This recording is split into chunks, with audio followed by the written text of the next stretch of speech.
Karena bermuhammadiyah itu harus satu gembira, dan yang kedua bahagia, dan yang ketiga ikhlas.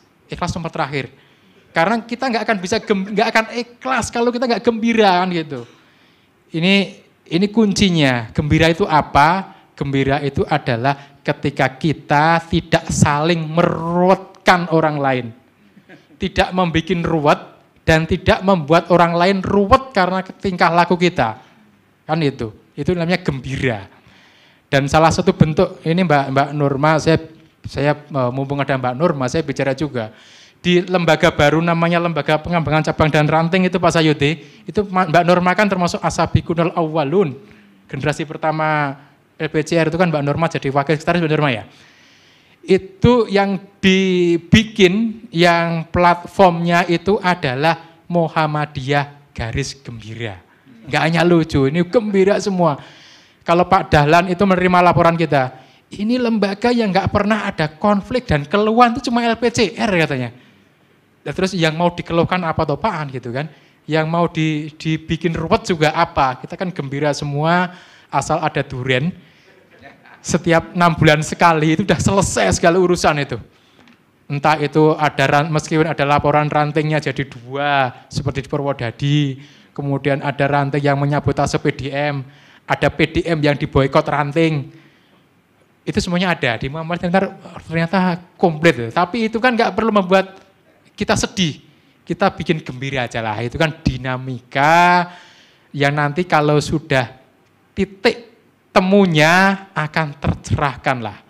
Jadi karena memang di sini ortum-ortum itu nakal biasa, tapi nanti kalau tua akan sadar lah.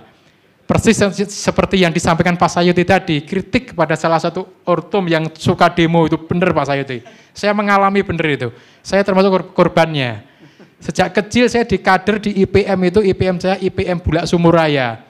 IPM di sekolah negeri. Itu diajarinya itu keperu-keperuan terus itu kan. Keperu-keperuan itu bahasa Indonesianya itu adalah mengkritik terus seluruh kebijakan. Kebijakan di madrasah aliyah negeri itu. Kita berkonflik dengan Ibnu. Tetapi kalau pas melawan kepala sekolah, Ibnu dan IPM itu segaris, melawan OSIS. Ya, otaknya itu melawan terus gitu kan. Sampai kemudian saya pindah ke IMM. IMM apa lagi? IMM di IAIN. Otak di mindset saya yang dibangun itu adalah bagaimana kita menjadi oposisi abadi dimanapun kita berada. Saya 94 Pak. Iya, di DAD itu diajari kayak gitu. IMM ini harus jadi oposisi abadi, anti kemapanan dimanapun Anda berada. Kenapa? Karena orang yang suka kemapanan sudah terlalu banyak. IMM harus jadi golongan yang paling sedikit yang tercerahkan. Di mana harus melawan kan gitu. Wah, akhirnya ya sudah semangatnya setengah mati itu memang. Apapun kita keprok. Begitu jadi akhirnya kita mau membangun itu benar. Konsep kita itu bisa merobohkan tetapi nggak bisa membangun. Untunglah waktu di Suara Muhammadiyah saya sudah tua, jadi sudah tobat lah itu. Itu pun juga bingung juga membangunnya dari mana kan gitu kan. Nah, tetapi ketika menghadapi orang-orang yang suka kepuru-kepuruan kita sudah biasa. Kalau wajar lah, itu nanti kalau tua ya tobat sendirilah. Tapi nggak tahu juga, tapi ya itu perlu dibina juga. Saya kira itu perlulah disadarkan itu tadi. Apakah harus kader militansi itu dibentuk dengan semangat perlawanan? Apa masih zamannya? Apakah juga kader, ini kan di Pak Imawan kan ada, karena Pak Imawan ini kan ada wawasan dakwah, kemudian kaderisasi, memajukan peradaban, buku ini kan, di tiga bab utamanya.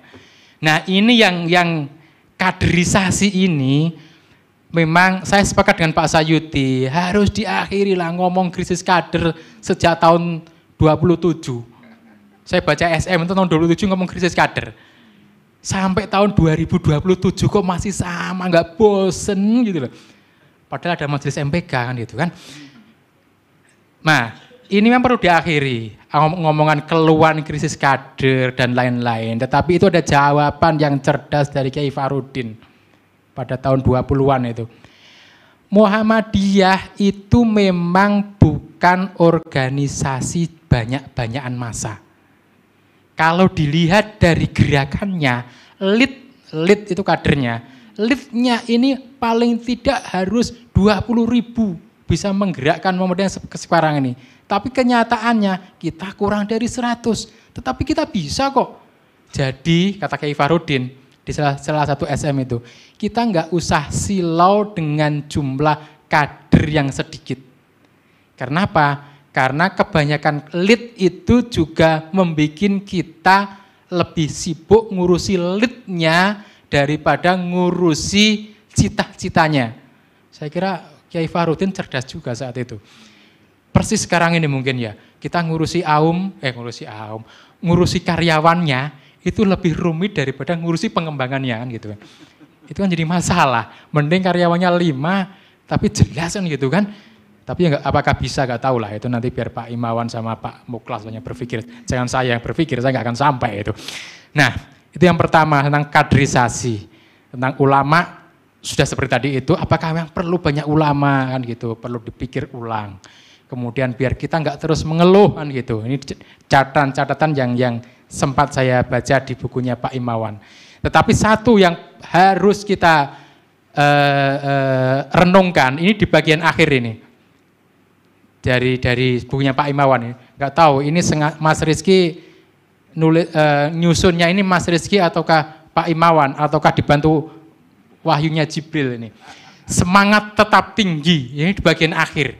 Di depan ini curhat, masalah-masalah, terakhir ditutup, semangatnya tetap tinggi di Muhammadiyah itu. Ini nggak tahu ini memang yang nyusun saya kira ini tidak hanya manusia ini.